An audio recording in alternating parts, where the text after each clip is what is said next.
Buenos días, a nuestro grupo le correspondió el funcionalismo. Mi grupo está conformado por Rangel Villamizar, Maya Camila, Zambrano Moscote, Francis Daniela y Clarijo Abrevalo Keiri.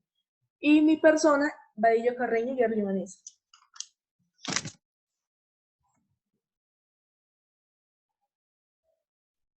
Historia del funcionalismo. El funcionalismo es caracterizado por el utilitarismo otorgado a las acciones que deben sostener el orden establecido en las sociedades.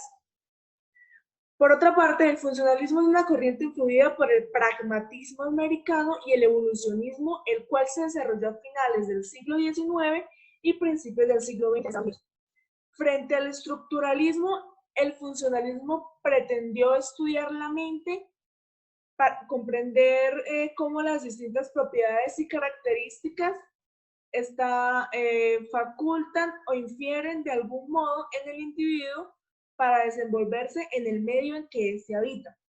En pocas palabras, el estructuralismo presentó o estudió más que todo el funcionamiento o la estructura de la mente.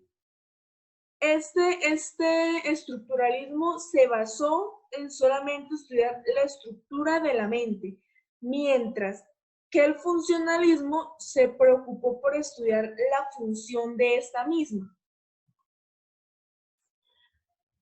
Este señor que ustedes ven aquí, William James, es considerado el máximo funcionalista. En pocas palabras, es considerado el padre de la psicología funcional. Este señor nació en New York el 11 de enero de 1842 y murió en Nueva Hampshire el 26 de agosto de 1910. Este señor fue un filósofo y un psicólogo estadounidense con una larga carrera universitaria en la Universidad de Harvard, donde fue profesor después de estudiar de psicología. Continuando un poco, también aquí vamos a ver los postulados del funcionalismo. Estos no son todos, pero son los principales postulados del funcionalismo frente a la psicología, porque ya podemos ver que podemos buscar postulados del funcionalismo frente a la antropología o a la sociología. La conducta es intrínsecamente adaptiva e intencional. Todos los estímulos sensoriales afectan a la conducta. Esto quiere decir que cualquier estímulo que usted tenga a nivel sensorial va a afectar a la forma en que usted actúa o a su conducta. Toda la actividad es iniciada por algún tipo de estímulo sensorial. Ninguna respuesta ocurre sin estímulo. Yo no puedo tener una respuesta a algo que no he sentido o que no he tenido como un estímulo para que mi cuerpo o mi mente, en este caso, quiera mandar como una respuesta a esto. O sea, yo no puedo tener una respuesta interna a algo que no he tenido ni interno ni externo. Cada respuesta modifica la acción estimulante. Cada respuesta modifica la acción estimulante. ¿Qué quiere decir esto? Esto quiere decir que yo puedo tener una acción, o sea, un estímulo que me puede enviar mi cerebro o muchas veces mi cuerpo puede enviar una respuesta, pero puede ser que para unos este estímulo sea malo y tenga una respuesta mala, pero puede ser que para mí, en mi cerebro, mande una respuesta positiva o no solo positiva, mande una respuesta que a mí me agrada.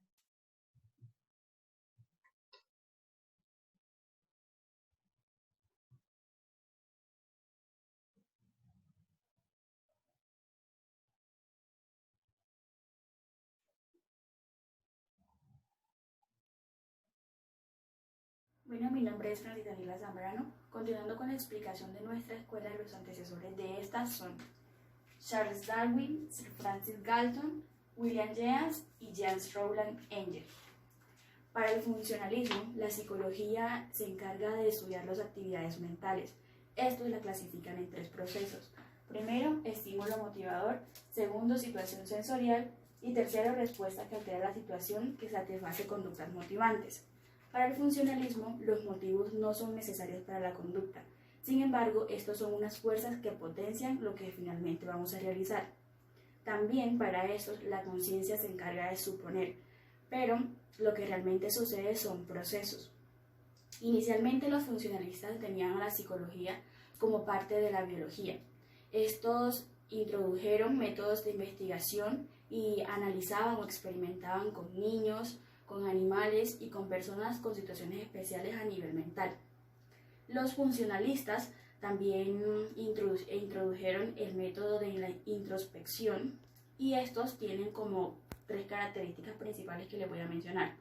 Principalmente ellos se oponen a las ideas de la conciencia.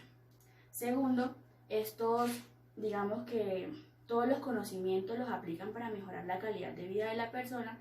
Y tercero, se basan o tienen más énfasis en lo que hace diferente a las personas. Es decir, esas particularidades que hacen a una persona diferente, más que aquellas situaciones que hacen a las personas comunes. Muchas gracias. Algunas preguntas que se plantean son: ¿para qué sirven los procesos mentales, tales como la organización, la adquisición, el almacenamiento y la valorización? La respuesta que ellos mismos se dan son que estos procesos mentales aplicados a la experiencia humana son los que causan comportamiento, el cual genera adaptación al ambiente y estos nos permiten sobrevivir y estar en la escala más alta de la adaptación. Esta consta de 3 componentes. El primero de estos es la estimulación motivacional, que sería el hambre. El siguiente es la situación sensorial, que sería una manzana. Y el siguiente es una respuesta satisfactoria, que sería comer una manzana. Otras preguntas que estos también se hacen son: ¿qué hacen los hombres y para qué lo hacen? Entre las teorías de sus antecesores, primero tenemos la de Charles Darwin, que en su teoría establecía una continuidad entre los seres humanos y los animales, que era necesaria para el intenso estudio de la psicología animal. Luego tenemos a Francis Galton, que estudió el problema de la herencia en los seres humanos. Su aspiración era controlar la herencia, pero primero tenía que mostrar su eficacia como un agente de cambio. Esta cuestión lo llevó a estudiar intensamente el estudio de la inteligencia humana. Luego tenemos a Emile Durkheim. Pensaba que los hechos sociales determinaban los hechos culturales. Como otra teoría tenemos la de William James, que pensaba que la corriente de conciencia se halla en un fluido perpetuo, es decir, que ningún estado mental vuelve a ser lo que ha sido. También fue el precursor de la psicología de la religión. Bueno, por otro lado tenemos a Romanes y Morgan. Su trabajo se basó en la conducta animal. Darwin y Romanes atribuían facultades humanas a los seres humanos y a los animales, mientras que Morgan no compartía esta idea, ya que exigía pruebas escritas antes de acordar a los seres humanos o animales, una facultad superior sobre una base de un determinado desempeño. También tenemos a Herbert Spencer. Veía la evolución como una constante, como una batalla permanente, en la que la victoria era para el más fuerte, y también consideraba que la humanidad no debería intervenir con su parte humana auxiliando al más débil, ya que la ley de la naturaleza era que el más débil tenía que desaparecer. Su aporte a la biología moderna es que los organismos biológicos evolucionan adquiriendo nuevos rasgos por adaptación al medio ambiente, que se hacen hereditarios. Produjo la primera psicología completamente evolutiva. Hola, ¿qué tal? Yo soy Keiby Clavijo y les voy a explicar los principios teóricos del funcionalismo. El funcionalismo es una teoría de la sociología bajo la premisa de que todos los aspectos de una sociedad, instituciones, roles, normas, etc., cumplen un propósito y son indispensables para la supervivencia de la misma. La teoría fue planteada por el francés Émile Durkheim en 1895 como parte de su publicación Las reglas del método sociológico, que intentaba explicar las necesidades de las diferentes estructuras sociales y sus instituciones. Durkheim es considerado uno de los padres de la sociología, junto con Karl Marx y Max Weber, tras crear el Departamento de Sociología en la Universidad de Burdeos en 1895, momento en que publicó su libro.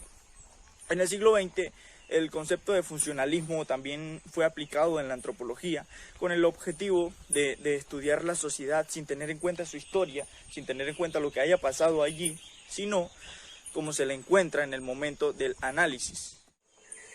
Bueno, para terminar, les voy a explicar los principios metodológicos del funcionalismo.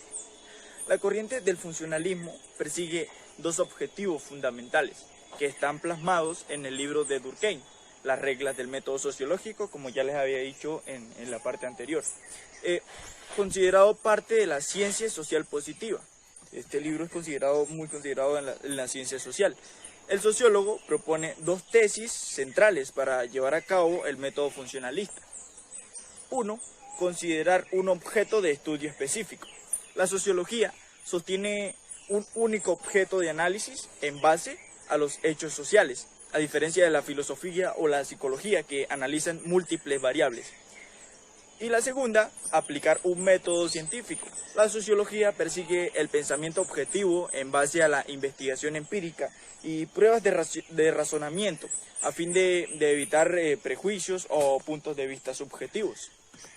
El funcionalismo supone que los elementos de un sistema social buscan el orden y la constancia, es decir, una interrelación entre las distintas instituciones, entes, organizadores y personas. El entorno es un factor que está fuera del sistema social, pero que puede influirlo, como la naturaleza y los mercados económicos mundiales, y obligarlo a cambiar o a adaptarse. Ya es toda, güey. Eyes of mine, you see, there are no trees inside of me. In this desert.